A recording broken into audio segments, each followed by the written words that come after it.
వచ్చారు అంటే వైద్యం కోసం వచ్చారు ఆయన దగ్గరికి.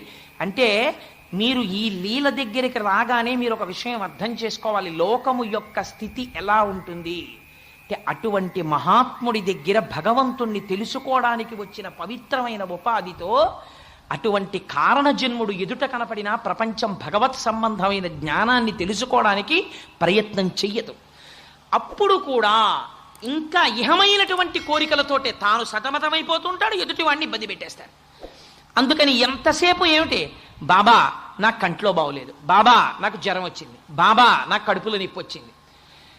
ఇందాక మీకు నేను ఒక మాట చెప్పాను, వారి సంకల్పము సిద్ధి తప్ప వారు వైద్యం చేయరు. వైద్యం ఈజ్ డిఫరెంట్, సంకల్పం ఈజ్ డిఫరెంట్. సిద్ధుడు వేరుగా ఉంటారు, వైద్యులు వేరుగా ఉంటారు. వైద్యో నారాయణో హరిహి. వైద్యుడికి ఏం తెలుస్తుందంటే శరీర నిర్మాణ వ్యవస్థ తెలుస్తుంది.